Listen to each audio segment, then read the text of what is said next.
Hi everyone, welcome to Miss Adams Teaches English Language. In this video, we're going to be taking a full look through the English Language Edexcel Paper 1.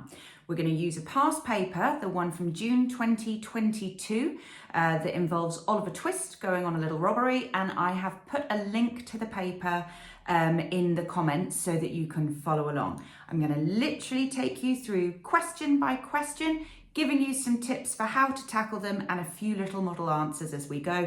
And I'll also take you through the section B and just have a quick chat with you about planning for that imaginative writing task. But for now, let's get started. Okay, so here we obviously have the front of the exam booklet that just gives you that reminder of what you're dealing with here. Obviously this is the fiction and imaginative writing. Like I said, this is June 2022, and you've got two sections to be working your way through, section A and section B. Section A is the 19th century, section B is the imaginative writing. Now it tells you to spend an hour on section A and 45 minutes on section B. Just bear in mind that section B is worth a whole lot more than section A, so just be mindful of that as you're working your way through. Don't spend any longer than that allocated time, because your imaginative writing is worth 40 marks out of the 64.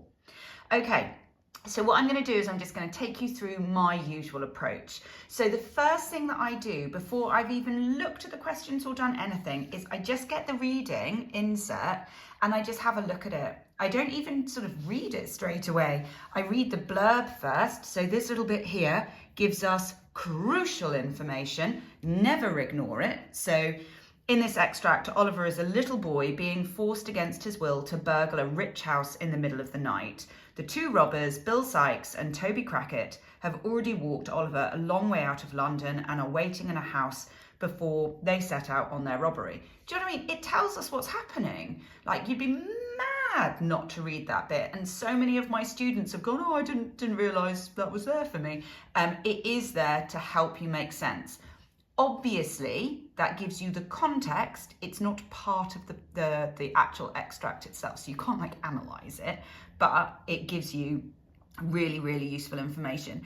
And then the next thing I do before I start reading is I actually just have a little look at it. I just kind of look at sort of how it seems. I start thinking, okay, so we've got quite a bit of dialogue, we've got quite a few short paragraphs. I'm just sort of getting used to it and sort of starting to ask myself some questions.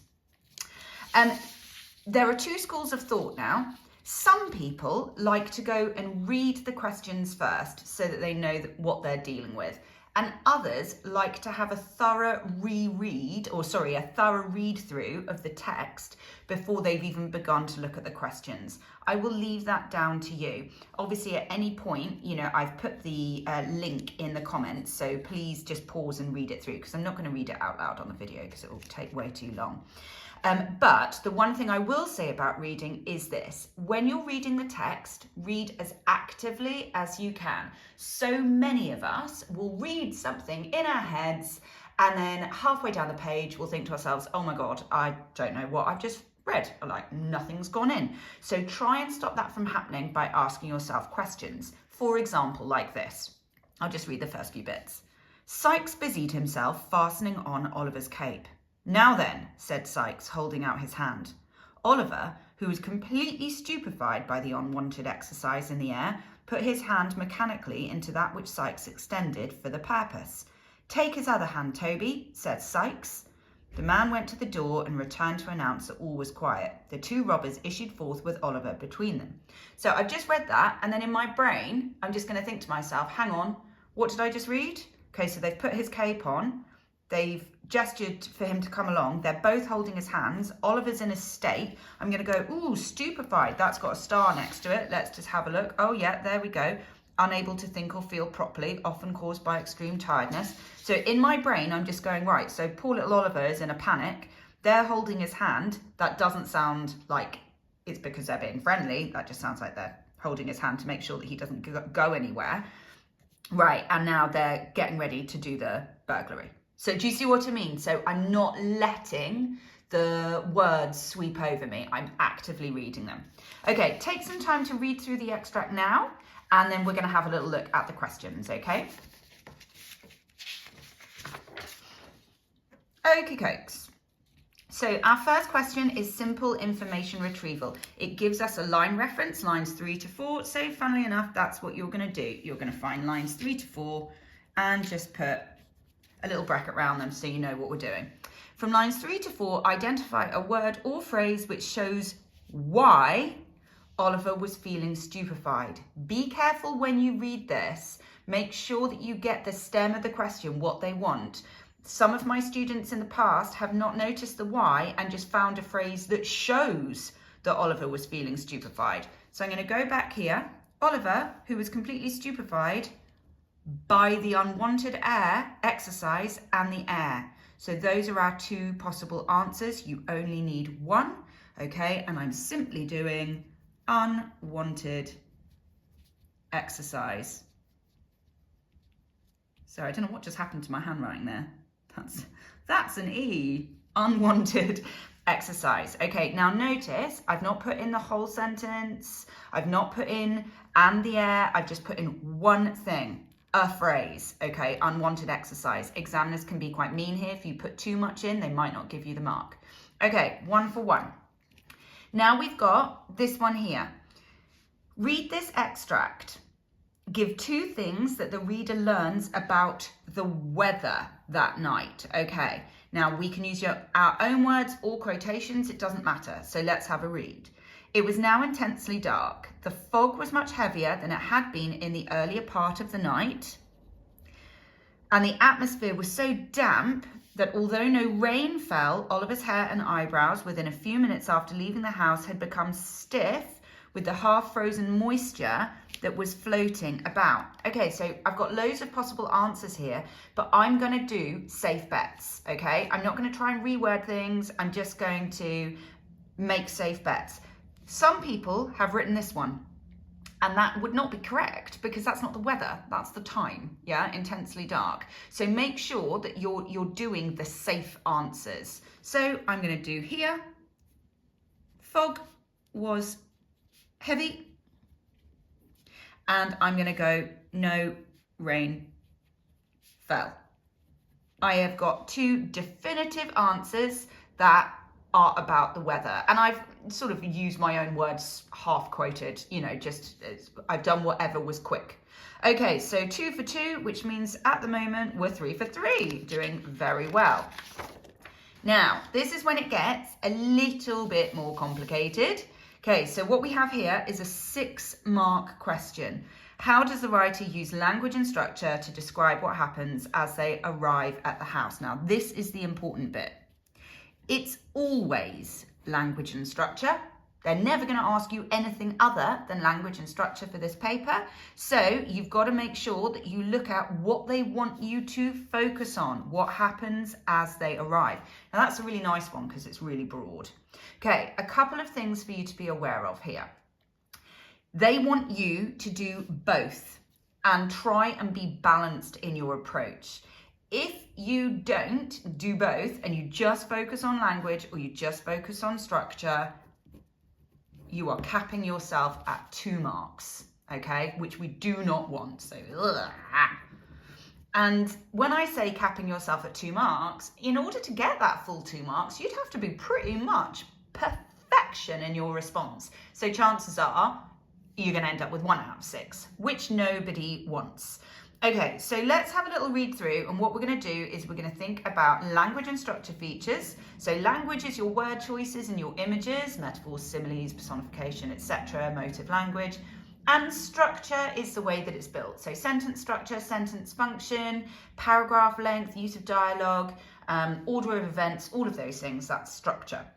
Okay, quickening their pace, they turned up a road upon the left. After walking about a quarter of a mile, they stopped before a detached house surrounded by a wall, to the top of which Toby Crackit, scarcely pausing to take breath, climbed in a twinkling. Right, the first thing that I'm noticing here is that things happen quickly.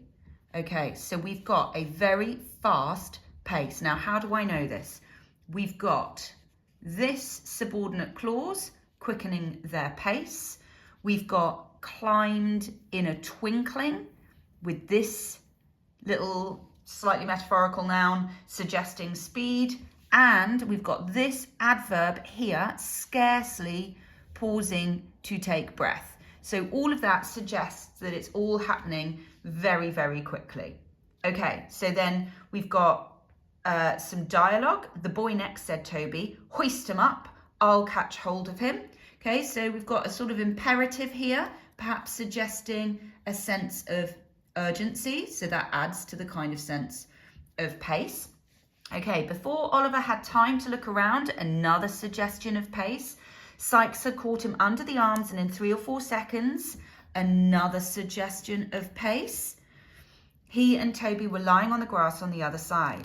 Sykes followed directly and they stole cautiously towards the house. Okay, so I quite like this phrase.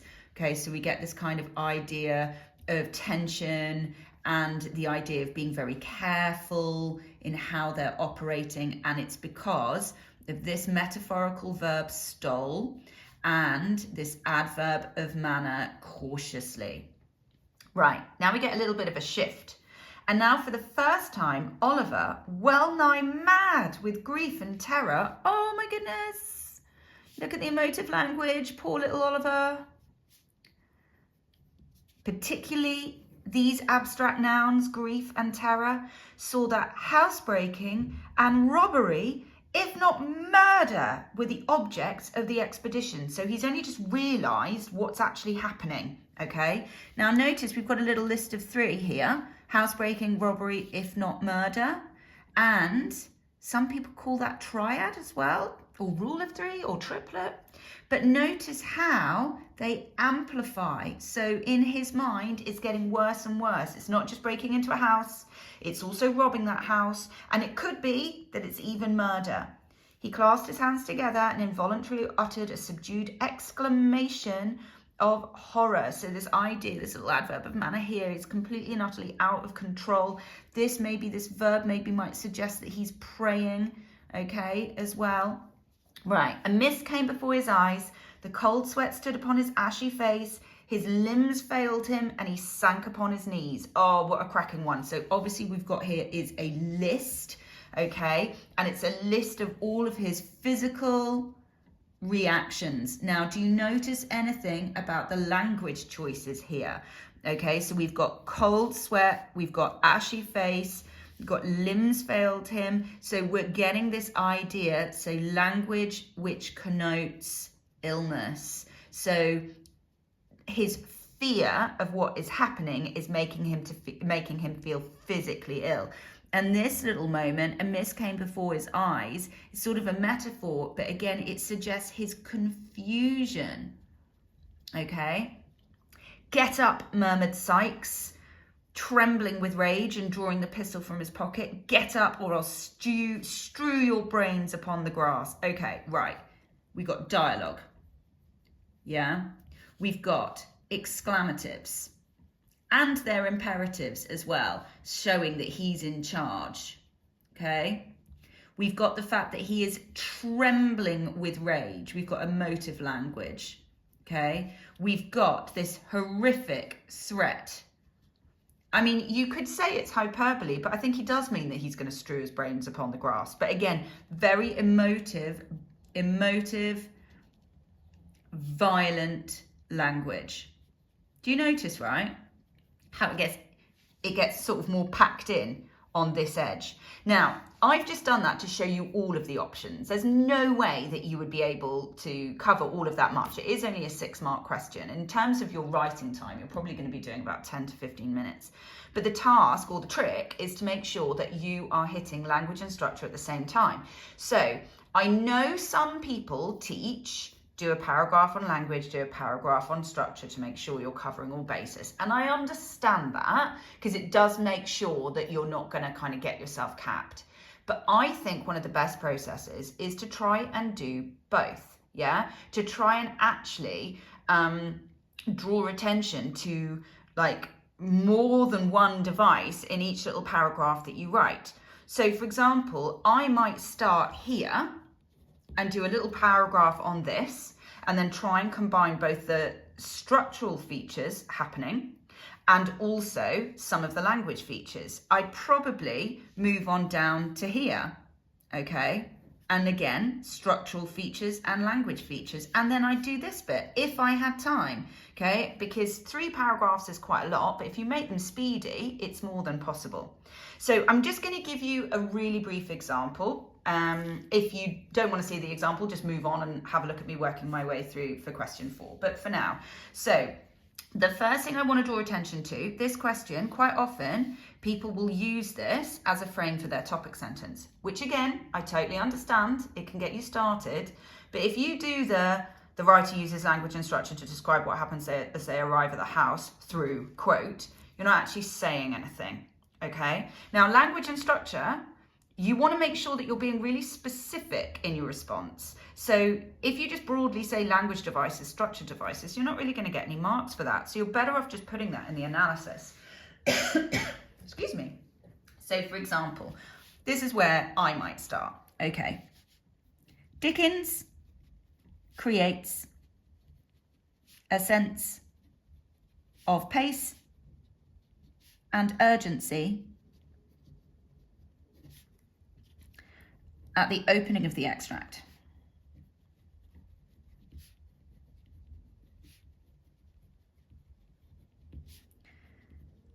The men are quickening their pace. And they, what do?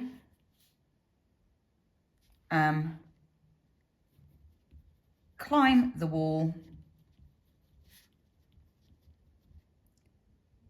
Oh gosh, I almost misspelled scarcely. Scarcely pausing to take breath. Okay, notice how I've just quickly embedded my clauses, okay, my quotations. These subordinate clauses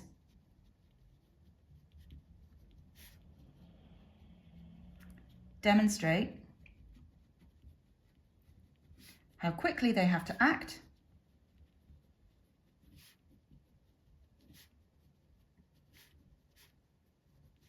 to avoid being caught.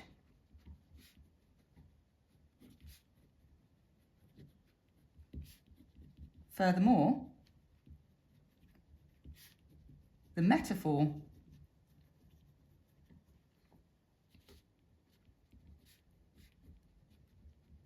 in a twinkling suggests that they scale the wall in just a flash of a second.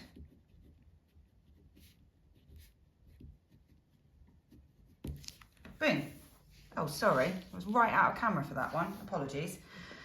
Okay, so, I mean, obviously I can write quite quickly, but I smashed that out quite quickly. I would then move on, okay, and I would write about this. Again, I wouldn't say the writer uses language and structure to present, you know, another thing that happens when they arrive at the house. I'd say, once they've arrived at the house, Dickens presents Oliver as in a mad panic, for example, or as in anxious panic. Then I quote, well nigh mad with grief and terror. I would then perhaps draw attention to this list here. Do you see what I'm saying? The idea of if you can combine your analysis, so you're dealing with both language and structure, you're going to do better, okay? Because you're going to fit more in. All right, I'm going to move on from there, okay? Because I don't want to sit and write out the entire answer. So we're going to go and we're going to have a little look at question 4. Okay. So question 4 is a biggie. It's worth 15 marks. And this question is asking you to evaluate something. Now, this is a stunning question. It's really nice. In this extract, there is an attempt to create tension, evaluate how successfully this is achieved. Now, just word to the wise, the exam board doesn't want to hear that you think it's rubbish. So if they say that there's an attempt to create tension, there is. Just find it, find where they're creating tension, and then use some of that evaluative language. Now, before we have a little look through, I just want to remind you of one of the really useful ways of navigating the extract. Now, some people have different ways of doing it. Some people use spite. You'll have seen that on some of my earlier videos. A brilliant student of mine helped me refine spite the other day. Thank you very much, Fraser. And it is this, pest, which is fitting because what a pest it is to do our exams. So pest is very similar. It basically stands for people. So how do the characters behave? Events. What events take place? Setting. How does the setting contribute to tension? And tone. Now, if you're looking out for these four things, chances are you're going to cover more ground, cover more range, and perhaps that's the most important thing, that you're actually getting a range of different ideas rather than just sort of saying the same stuff all the time. So this is how I would navigate the extract, okay? So with pest in mind, so I might even write it at the top here to remind myself what I'm looking for. Okay, I won't do the whole thing because, you know, I want to leave some for you to do as well. Okay, so what I might do is I might start off here at the top and I'll think to myself, right, what are we getting here? We're really getting a description of the people, the characters involved. So I think I'm going to think about people here. So now I'm going to think, well, what creates tension? We've got the holding out the hand. You've got Oliver being in absolute shock. You've got his take his other hand, Toby, says Sykes. So what I might take from that is tension is created through the fact that it's quite clear that Oliver is being forced into doing something that he doesn't want to do. So the reader's going to feel very nervous for him. So Oliver forced. And I might even think about the fact that hand-holding is normally something associated with comfort, but here there's a sense of threat. So I might just make a little note to myself, comfort, no, threat. Or just have that in my brain, all right? So I'm like, yeah, that's definitely a good way of thinking about the tension being created. Now I'm gonna come down here and I'm gonna come into this moment and I'm gonna go, oh, actually, I know this bit because I dealt with this in question 2. I can still use it because you didn't do any kind of discussion of it. So here I'm gonna think about setting, okay? Or just an S. Okay, so I'm going to think about setting. Right, it was now intensely dark, not just dark, but intensely dark. The fact that the fog was much heavier means it's difficult to see, obviously creating a very, very kind of difficult and tense and frightening atmosphere. And I'm also just going to think about the fact that it is really uncomfortable. So it is cold and damp. So it's a really unpleasant experience. It's going to add to poor little Oliver's fear and discomfort. Okay, so that's happily, easily another point that I can make. Okay, so I'm going to go through again. I'm going to just keep on skimming, because obviously I've already read this once. So I'm reading it for the sort of second time now. And I'm thinking to myself, crikey, there's still some really good stuff on setting here. Because you can do more than one on setting. You don't have to just, you know, just do it once. Okay, so I'm going to think about the idea of it being isolated. There's no one around, but maybe a sense of threat because of the barking. From barking. So that is another setting idea. Okay, now we've got the bit, okay, that we dealt with, you know, that we used for our question 3. Now, one thing I would say, it's not a great idea to just reuse information. I mean, it might not work, but you want to find new things to say. But obviously, the bit that they gave you was quite a lot. So anything that is in this section that you didn't comment on. So, for example, I might think about this event here, okay, and the idea of it being against Oliver's will again. So it's an extension of what happened before. And it's, you know, before Oliver had time to look around. Again, you've got that sense of pace and urgency. Okay. And obviously you could have people here because you could look at Oliver's response if you hadn't looked at it in question 3. You've definitely got the sense of threat and danger here, okay? So you might suggest that there's a kind of sense of violence being created that will make the reader feel very frightened for Oliver. Okay, just going to turn over the page. Now here, oh, poor little Oliver, there's this real juxtaposition, right? Because we can see what a good boy he is, yeah? You've got a sense of his virtuous nature and how different it is. I'm just going to write JP, that means juxtaposed, to the robbers. It highlights like how awful a situation he is in. Okay, so now I'm going to kind of get to this bit and I'm going to think to myself, I've not really said anything about tone yet. So I might just think here and I'll say, right, there's a sense of there being urgency in the tone. You've got that from hush, cried the man. Note the little exclamative, you know, say another word. So the suggestion is that people are close to them, like they might actually be captured if anyone hears them. So you've got to be quiet. And then, you know, obviously more focus on violence. And then we get, by the end, this real sense of reality. This is obviously an event because the robbery actually begins to take place. All right, so way more. Oh, I have done it all. I said I wasn't going to. Whoops. Way more than we could possibly need, yeah, for this amount of time in the exam. So now what you're going to do is you're going to pick the bits that you feel the most comfortable with, but whilst also demonstrating range. Now, I want to show you a bit of a fail-safe way to writing your paragraphs here, okay? So we've used PEST now to find our information. So this finds our information, and then we need to think about paragraph structure.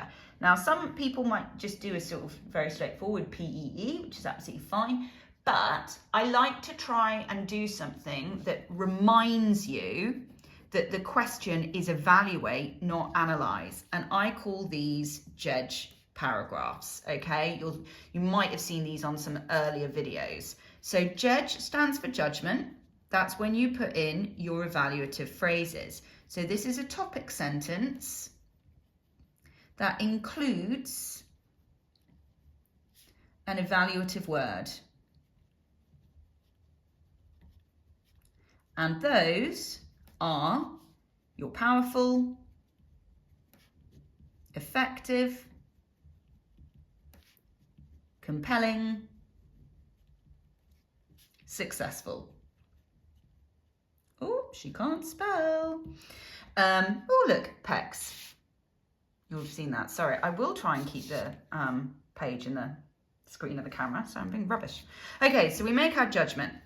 Then we're going to back it up with some evidence, okay, which is obviously a quotation that backs your point. And then what we're going to do is we're going to do a justification, okay? Why is it effective? And if you do a sequence of those, you are golden because you are naturally looking out for, you're naturally evaluating. And guess what, guys? Examiners are looking out for these words. They're actually like skimming in some ways your text for them. So let's just give you an example. Okay, so I'm going to do one on setting. So Dickens creates a powerfully frightening scene through the dark setting. For example, he writes, it was now intensely dark and the fog was much heavier than before. Okay, so I've embedded my quotations in, okay? This is effective because, right, now notice there's my first, one of my PECs, my evaluative language, creates a powerfully frightening scene. Notice how I've not said tension, but it means the same thing. Dickens creates a powerfully frightening scene through the dark setting. For example, he writes, it was now intensely dark and the fog was much heavier than before. Now, I'm adding in my justification, but I'm smacking in another one of these bad boys, okay? Because I'm making it doubly obvious that I'm evaluating. Okay, so this is effective because it makes it seem hard to see what they are doing. The adverb intensely suggests that the darkness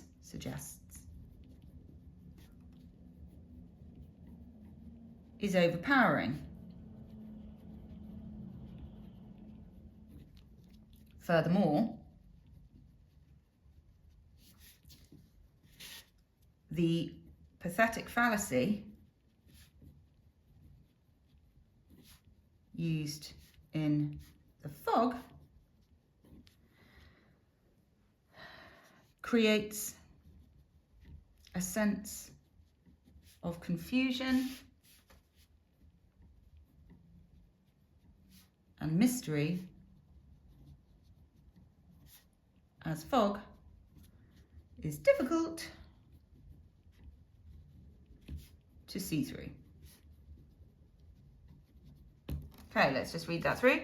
Dickens creates a powerfully frightening scene through the dark setting. For example, he writes, it was now intensely dark and the fog was much heavier than before. This is effective because it makes it seem hard to see what they are doing. The adverb intensely suggests that the darkness is overpowering. Furthermore, the pathetic fallacy used in the fog creates a sense of confusion and mystery, as fog is difficult to see through. Okay, now I have actually used some kind of critical terminology there, like some, language terms, so like adverb and pathetic fallacy. You don't need that, but it's there for you if you want to use it, okay? So you can get a really good mark without analysing features, as long as you are evaluating and making your judgments really clear. But if part of what makes something successful is the pathetic fallacy or is the metaphor, then all power to you, add it in. Right, you're gonna do a sequence of them, as many as you can. You're probably gonna be writing for about 20 minutes here. So aim for sort of 4 to 5 of these. And I always like in your final paragraph an ultimately point. So ultimately, the most tense moment in this extract is, ultimately, Dickens is most successful in creating tension through the panic that Oliver goes through, as the reader will empathise with him because he is such a virtuous young man, for example. It's your overall judgment. Okay, section A done. Whew. But sadly, that is not it, because, oh yeah, you've got your imaginative writing section. So 2 tasks as possibles, all right? You've got, here we have, I'll show them to you. You can see, yeah, you've got them both there. So write about a time when you or someone you know stood up for something important. Your response could be real or imagined. Or look at the images provided. Write about a time when the weather was memorable. Your response could be real or imagined. You may wish to base your response on one of the images. Now, obviously, I'm not going to sit here and write an entire story with you. That would be madness. I do have a series of videos on creative writing and how to kind of hook your reader, etc. But the one thing I do want to do is show you this box. This one, where it says, plan your answer to section B here. Now, the first thing my students will ask me is, yeah, but do you get any marks for planning? As in, they want to see like a little mark here. Like, ooh, here's your 5 marks awarded for good planning. No, obviously not. However, stories that are well planned get better marks. So, for example, if I was thinking about this, I might think, okay, well, I'm going to do the weather one. So I'm just going to, first of all, I'm just going to start thinking about, how I plan. And one of the best ways to plan, and again, check out my videos on this, is a quick 4-part narrative. Okay, so we're going to go opening. Okay, so we're going to establish setting. Then we're going to go developing issue. Then we're going to go climax. Then we're going to go resolution. And all you need to think about is maybe a sentence or so. It's just to kind of get you started. I also always think it's a really good idea to write what you know. So if you haven't experienced a tsunami, then maybe don't necessarily write about a tsunami. You know, I think sometimes people will feel influenced by like a film that they've seen and then they try and replicate it in their writing. And actually that's a real gamble because, you know, films tend to be over 2 hours long and have been written over a series of, you know, a period of like a year or whatever with loads and loads and loads of different writers. You've got 45 minutes. But that's not to say that you can't make things up and embellish. So for example, I would probably use a real experience of when my best friend Natasha bought me a flying lesson for my 21st birthday, when she knew I was frightened of flying. And nothing happened that was wrong with the weather. Actually, it was a beautiful, glorious day. But I think to myself, that would be quite frightening if it got really, really stormy. So for example, I might start up with stepping onto the plane. Yeah. With a kind of sense of maybe excitement, but nerves. And I might have a little kind of silly, you know, at least the weather is good. And I can sort of give some examples. I can use some really nice descriptive language, some vivid language. Now here I might see maybe dark clouds rolling in. Yeah. And we might create maybe a sense of fear. Okay. The climax might be actually entering a storm. And the maybe we're going to need to be in a situation where we're going to need to land. Maybe the pilot might want to cut it short. Maybe we may have to do an emergency landing. Okay, and I can really create a sense of drama here with maybe the plane being thrown around, maybe some lightning can kind of shoot out at a distance, and then the resolution will be maybe the emergency landing. Maybe we might even have to land in a field because we can't make it back to the runway. I'm probably not going to leave myself like doing a landing on the water and, you know, I think I'll probably have a happy ending. That would be quite nice, but you don't have to, because resolution doesn't mean happy ending. Resolution means everything comes together.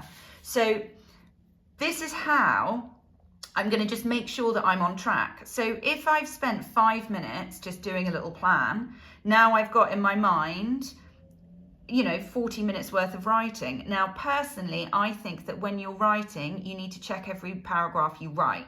Obviously, give yourself a few minutes at the end, but your brain's probably going to be exhausted. So actually write your opening, then check through it. Yeah. Look out for the mistakes that you have a habit of, capitals or comma splices. Then move on to the next, etc., etc. 10-ish minutes on each, and you're golden. Right. That's it from me. Hopefully that was helpful. If you want more detail on any of the questions, particularly question 3 and 4 or creative writing, please check out my playlist because there's loads of stuff on this Edexcel series. All right, thanks so much. Happy revising.